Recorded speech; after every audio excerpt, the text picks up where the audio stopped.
Olá pessoal, estamos juntos mais uma vez, agora para mais um bloco de aula acerca de direitos e prerrogativas do advogado. Dando continuidade, vamos falar agora sobre a imunidade do advogado.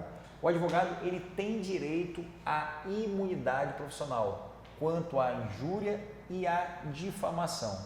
No entanto, quando se falar em desacato e também na calúnia, há que se falar em punibilidade. Desacato e calúnia são puníveis. Injúria e difamação, há imunidade. Desacato e calúnia são puníveis. No que pertine à injúria e difamação, há uma imunidade para que o advogado possa desenvolver a sua atividade com mais tranquilidade.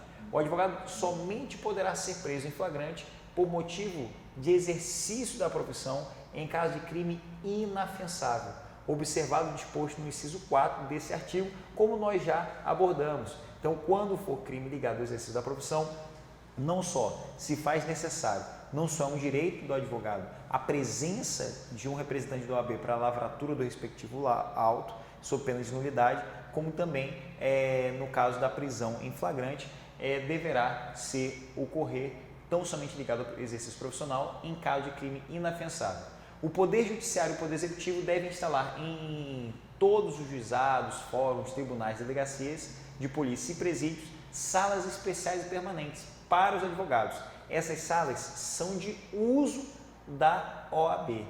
Atenção, porque o controle não é mais da OAB. O controle não é mais da OAB, o controle passa a ser do Estado. O controle dessas salas são do Estado, passa a ser do Estado, e o uso está relacionado à OAB. A OAB utiliza a sala para os advogados, mas o controle é do Estado. Uma questão nova, uma questão recente que surgiu aí no ano passado, questão do direito da advogada. É isso aí, direito da advogada. A advogada agora passa a ter mais direitos, mais prerrogativas e vai cair, claro, já na sua prova. Então, muita atenção para essas atualizações. Quais são os direitos que a advogada tem? Direitos esses trazidos pela Lei 13.363 de 2016. A gestante ela passa a ter direito, prerrogativa, à entrada em tribunais sem ser submetida a detectores de metais ou aparelhos de raio-x. Algo de extrema importância e relevância, algo inédito.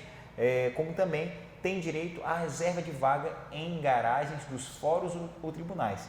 Já essa questão aqui da linha B não é algo tão novo, tão inédito. Existem leis que garantem isso. O que essa lei trouxe foi algo mais pormenorizado. A advogada tem uma vaga com prioridade quando ela passa a ser gestante dentro dos tribunais, quando ela é gestante dentro dos tribunais. Então, só pormenorizou essa situação que já era garantida por outras leis. Lactante, adotante ou que der à luz, acesso à creche onde houver ou a local adequado ao atendimento das necessidades do bebê.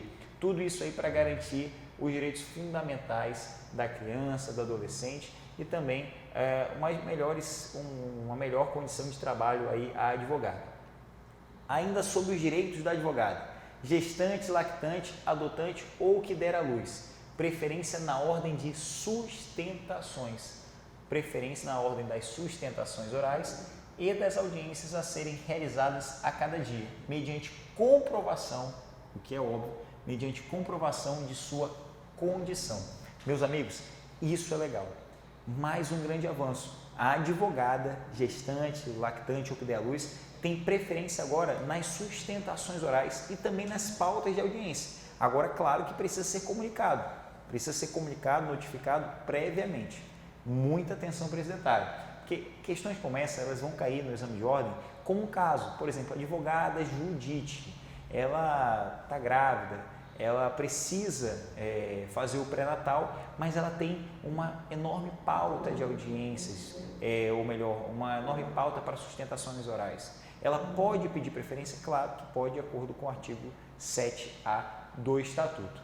A adotante ou que der à luz, suspensão dos prazos. Pode suspender o prazo aí por 30 dias, prazos processuais, quando for a única advogada, quando for a única patrona na causa, desde que haja notificação por escrito ao cliente. Os direitos previstos da advogada, gestante ou lactante aplicam-se enquanto perdurar, respectivamente, o estado gravídico ou o período de amamentação.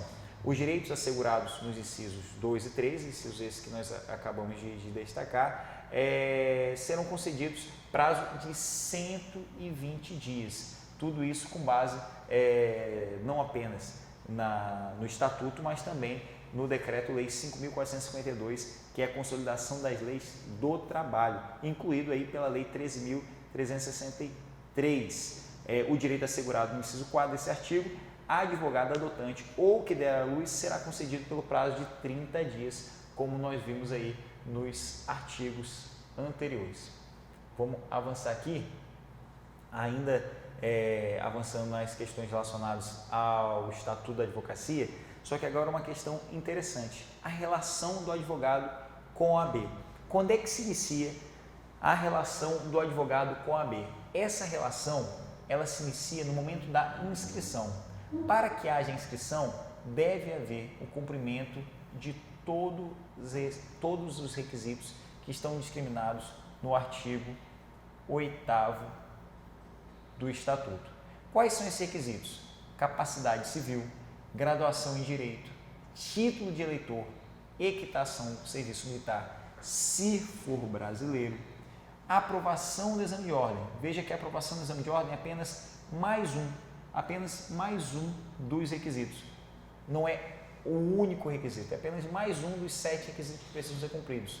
Não exercer atividade incompatível com o exercício da advocacia. Vamos futuramente, nos próximos blocos de aula, nós vamos falar sobre a incompatibilidade e impedimento, idoneidade moral e compromisso perante o Conselho Seccional. A partir do momento que todos esses requisitos eles são cumpridos, o advogado passa a ter uma inscrição principal. E com essa inscrição principal, ele vai poder advogar em todo o território nacional. Por exemplo, se inscreveu junto à OAB Maranhão. Ele, com essa inscrição, ele vai poder atuar em todo o território nacional. Agora, atenção, se ele tiver mais de 5 causas por ano, se fará necessário uma inscrição suplementar. Por exemplo, ele saiu do OAB Maranhão e foi para a OAB São Paulo. Lá no OAB São Paulo, ele tem 6 causas. 6 é mais de 5. Se é mais de 5, se faz necessário uma inscrição suplementar. Muita atenção para esse detalhe, porque digamos que o cidadão tem uma inscrição principal no Maranhão, aí ele vai lá para o Piauí, tem mais 2 ações. Ele vai para o Rio de Janeiro, tem mais 2 ações. Ele vai para Pernambuco, tem mais 2 ações. Ele vai para o Paraná, ele tem mais 2 ações. Ele vai ter que ter uma inscrição suplementar? Não, porque, de acordo com o Estatuto, para que tenha uma inscrição suplementar, ele tem que ter mais de 5, não são 5, mais de 5 são 6 ações, mais de 5 ações em outro conselho seccional, ok? Primeira observação. Segunda observação, ele entrou com as ações no Maranhão e, em razão do duplo grau de jurisdição, essas ações hoje estão em Brasília, no STJ. São mais de 5 ações. Ele precisa em Brasília ter uma inscrição suplementar? De maneira alguma. Não vai ser necessário, não se faz necessário essa inscrição suplementar, porque essas ações lá estão em razão do duplo grau de jurisdição. Outra questão importantíssima.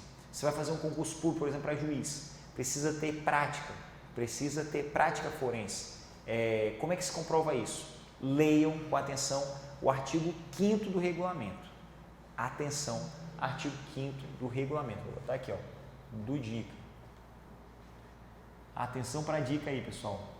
Artigo 5º. Calma que vai voltar. Isso. 5º do regulamento. Regulamento da OAB. Muita atenção.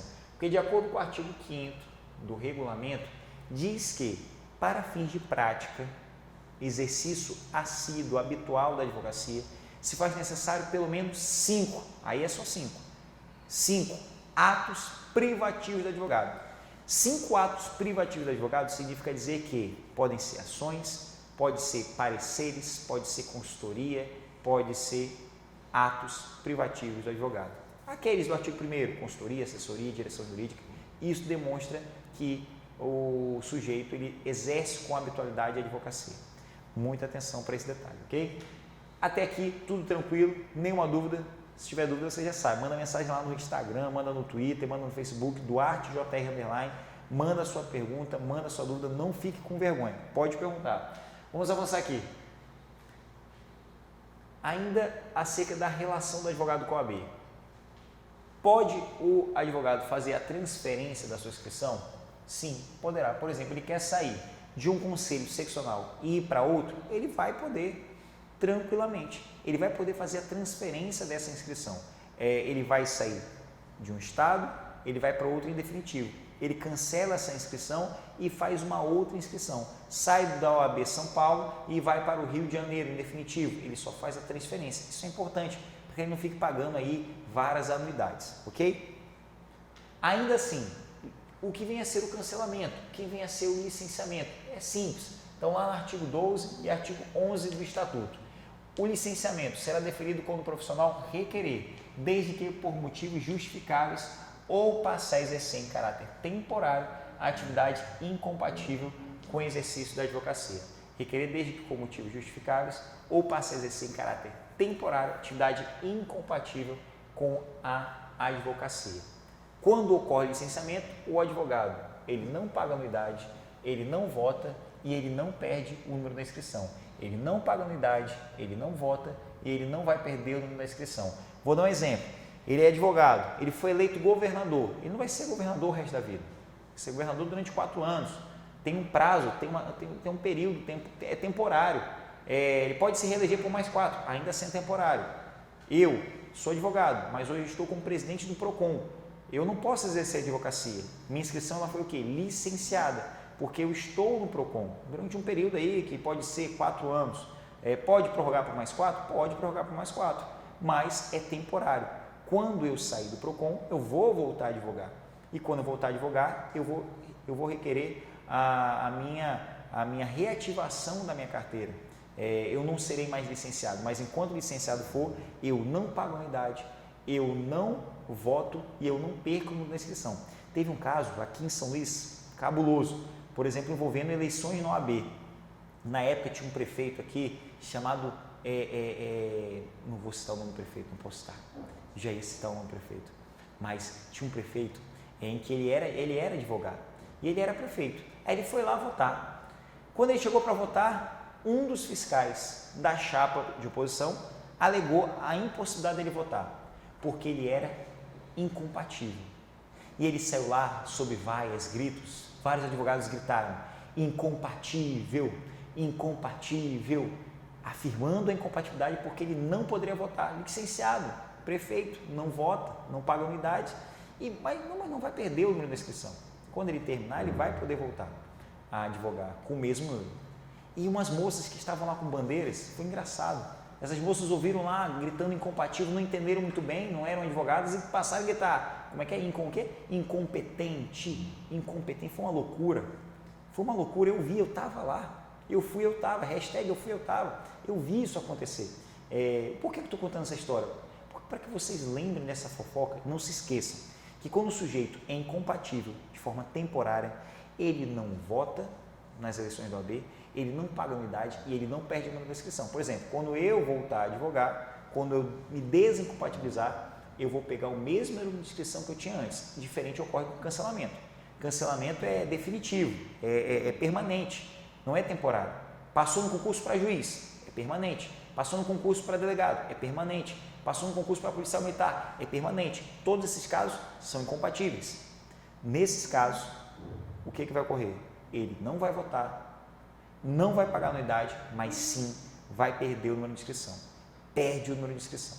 Beleza? Muita atenção aí para cancelamento e licenciamento de inscrição, questão simples. Muito simples que pode aí cair na tua prova. Outro caso bem interessante, o advogado estrangeiro. Como é que vai ser? O advogado estrangeiro pode advogar no Brasil? O estrangeiro que se formou no exterior, o brasileiro formado no exterior, vai poder advogar no Brasil? Como é que funciona isso? Atenção para esse quadro aqui que está no nosso material.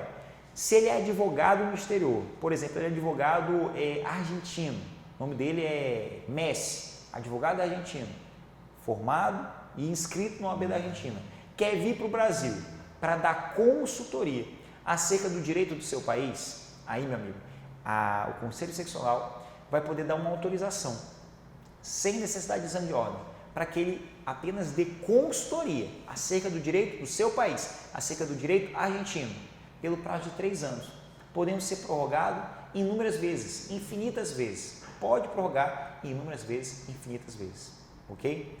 Apenas consultoria do direito do seu país. Agora, se ele é advogado estrangeiro ou formado no exterior, brasileiro ou estrangeiro, e quer vir para cá para efetivamente advogado, vai ter que cumprir todos os requisitos que estão lá no artigo 8º, requisitos esses que nós acabamos de estudar, com exceção, claro, daquele que diz quitação no serviço militar e título de eleitor, porque esse é um requisito apenas para os brasileiros.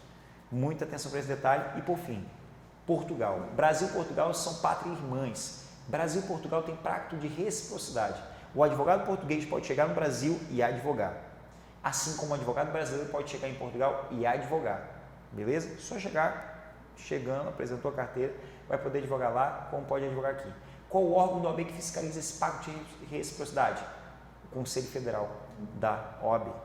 Daqui a pouquinho a gente vai falar um pouco sobre os órgãos da OAB e suas competências e atribuições, tá? Vamos avançar agora falando sobre sociedade de advogados. Sobre sociedade de advogados, quais são os pontos importantes aí que nós temos para destacar? Sociedade de advogados que tiveram aí inúmeras mudanças. Lei 13.247 de 2016 trouxe algumas mudanças importantes. Por exemplo, os advogados podem reunir-se em sociedades simples de prestação de serviços de advocacia ou constituir sociedade unipessoal de advocacia. Tudo isso discriminado na lei e no regulamento geral. A sociedade de advogados e a sociedade unipessoal de advocacia adquirem personalidade a partir do momento, personalidade jurídica, a partir do momento do registro aprovado dos seus atos constitutivos no Conselho Seccional da OAB. Atenção, porque é no Conselho Seccional da OAB, em cujo a base territorial tiver a sede da sociedade. Atenção, porque tem gente que confunde. Por exemplo, Duarte, a minha sociedade de advogados vai ser na junta comercial, vai ser no cartório de registro civil? É claro que não. É claro que não, porque a atividade da advocacia não é uma atividade empresarial. A atividade da advocacia não é como, por exemplo, uma atividade empresarial qualquer. Não pode nem ter nome fantasia. Então, a sociedade de advocacia vai ser registrada no Conselho Seccional onde este tiver sede. Não há que se falar em junta comercial, não há que se falar em cartório de registro civil. Muita atenção para esse detalhe. Ainda sobre sociedade, aplica-se à sociedade de advogados e à sociedade unipessoal de advocacia o Código de Ética e Disciplina, no que couber. As procurações, elas devem ser otorgadas individualmente ao advogado. E, claro, deve mencionar a sociedade. Por exemplo, Duarte e Maria são sócios da sociedade Duarte Júnior Consultoria Jurídica. Tem que citar todos os advogados, Duarte, Maria, todo mundo. Pode e deve mencionar a sociedade. Então perceba, não é para outorgar poderes para a sociedade, deve outorgar poderes para cada um dos advogados, enquanto pessoa física, de forma pormenorizada. Perfeito? Essa indicação deve ser pormenorizada, individualizada e mencionar a sociedade, salvo este caso é considerada uma outorga incabível, não pode. Tem que outorgar poderes para o advogado enquanto pessoa física e apenas mencionar a sociedade. Não pode outorgar para a sociedade. Nenhum advogado pode integrar mais de uma sociedade de advogados, constituir mais de uma sociedade unipessoal de advocacia. Pessoal, observem só. Se eu sou sócio de uma sociedade em um estado, eu não posso ser, dentro desse mesmo estado, sócio de outra sociedade. Agora, eu posso ser sócio de uma sociedade A no Maranhão, posso ser sócio da sociedade B no Piauí, posso ser sócio da sociedade C no Ceará e por aí vai. Mas dentro do mesmo estado, eu não posso ser sócio de mais de uma sociedade. E outro detalhe, tergiversação. Eu não posso patrocinar interesses opostos ao meu sócio ou aquele advogado que está reunido comigo em caráter permanente. Não pode. Não pode eu ir advogar para o consumidor e o meu sócio ou aquele que está reunido comigo em caráter permanente advogar para a empresa. Não pode ter diversação, não pode patrocinar interesses opostos. Atenção, porque essa questão cai na prova. O ato de constituição de filial deve ser averbado no registro da sociedade e arquivado no Conselho Seccional, onde se instalar, ficando os sócios, inclusive o titular da sociedade unipessoal de advocacia, obrigados à inscrição suplementar. É aquela história. Se eu e meu sócio fizermos uma sociedade do Maranhão e desejarmos e de fato efetivarmos uma filial no estado de Pernambuco, por mais que o meu sócio nunca visite Pernambuco, ele vai ter que ter uma inscrição suplementar onde a nossa filial tiver sede. Muita atenção, os outros sócios também terão que ter inscrição suplementar. Questões aí importantíssimas que, sem dúvida alguma, poderão cair no seu exame de ordem. Questões que podem e deverão, com certeza, cair no seu exame de ordem. Os advogados sócios de uma mesma sociedade profissional não podem representar interesses opostos, como eu já falei para vocês. Tergiversação não pode. A sociedade unipessoal de advocacia pode resultar da concentração por um advogado das cotas de uma sociedade de advogados, independentemente das razões que motivaram tal ato. Afinal de contas, se trata de uma sociedade unipessoal. Não são admitidas a registro, nem podem funcionar, atenção para o artigo 16, as espécies de sociedade de advogados que apresentem forma ou características mercantis de sociedade empresária, que adotem denominação fantasia, que realizem atividades estranhas à advocacia, que incluam como sócio ou titular de sociedade unipessoal de advocacia, pessoa não inscrita como advogado ou totalmente proibida de advogar. Meus amigos, muita atenção, não cometam esse erro absurdo.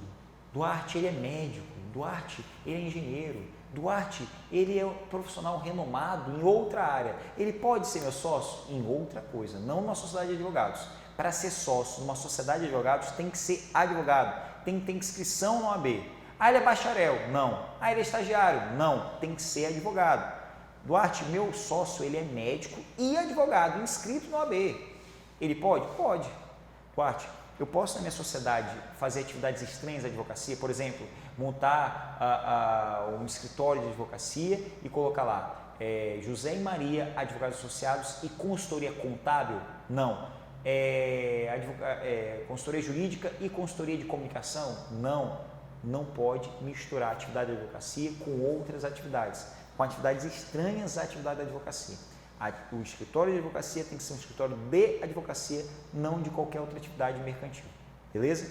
Atenção para o detalhe.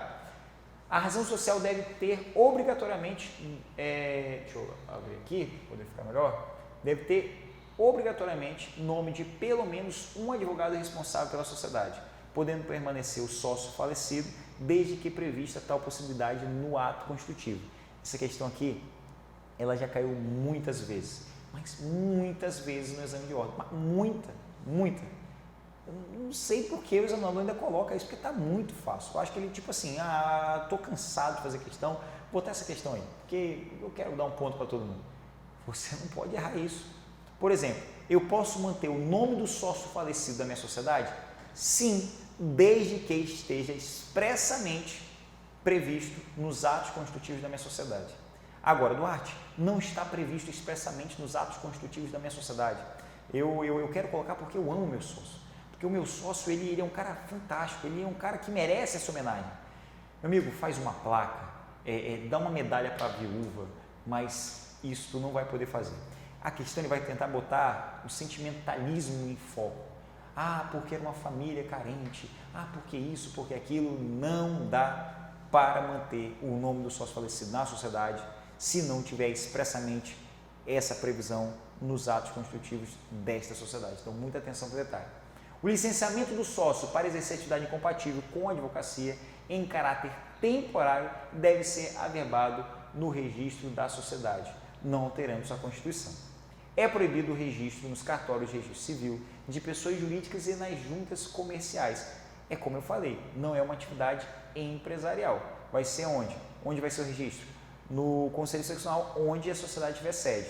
A denominação da sociedade unipessoal de advocacia deve ser obrigatoriamente formada pelo nome do seu titular, completo ou parcial, ou com a expressão sociedade individual de advocacia. Isso aqui é novo, hein? Lei 13.247 de 2016, questão aí que pode com certeza aparecer na sua prova, beleza? Concluindo a questão da sociedade de advogados. Além da sociedade, o sócio e o titular da sociedade individual de advocacia respondem subsidiariamente e ilimitadamente pelos danos causados aos clientes por ação ou omissão no exercício da advocacia sem prejuízo da responsabilidade disciplinar que possam incorrer. Percebam só, aqui está um círculo, advogado A e advogado B, são sócios. A responsabilidade de A e B perante o cliente será subsidiária e ilimitada. A responsabilidade de A e B será subsidiária, ou seja, primeiro quem responde é a sociedade. Quando a sociedade não tiver condições de responder, os sócios vão responder subsidiária e ilimitada. Assim é a responsabilidade. Duarte, digamos que esses sócios têm um advogado associado. O advogado associado aqui é o X. Esse advogado associado, ele é parceiro nessas causas aqui. Ele é parceiro nessas causas. Por exemplo, causas trabalhistas. Todas as causas trabalhistas dessa sociedade serão causas em que X vai participar. No contrato de cobrança da sociedade, o advogado X vai participar. Então, nessas causas aqui, X responde subsidiária e ilimitadamente. Primeiro responde a sociedade, depois os advogados sócios e associados vão responder subsidiária e ilimitadamente.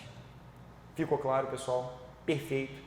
Lembrando, qualquer dúvida, entre em contato comigo.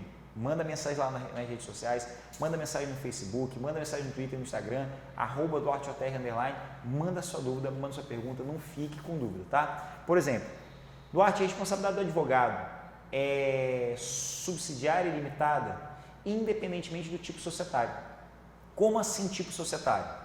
Vocês já perceberam aqui, vocês viram que a responsabilidade será subsidiária e ilimitada. Quando for problemas relacionados ao cliente, à prestação do serviço da advocacia. Mas o tipo societário, ele não vai ser levado em consideração nesse momento. Vai ser levado em consideração no momento em que a sociedade vai se relacionar com seus fornecedores. Por exemplo, o fornecedor de jato de tinta para impressora, o fornecedor de papel, o fornecedor de suplementos de limpeza, aqueles empregados da sociedade, perante eles, vão responder de acordo com o tipo societário. Perfeito? Então, muita atenção para esse detalhe. Meus amigos, daqui a pouco a gente volta falando sobre mais questões interessantes, como, por exemplo, o advogado associado, advogado empregado, incompatibilidade de impedimento, muita coisa boa que vai cair na sua prova, tá bom? Um forte abraço, até daqui a pouquinho.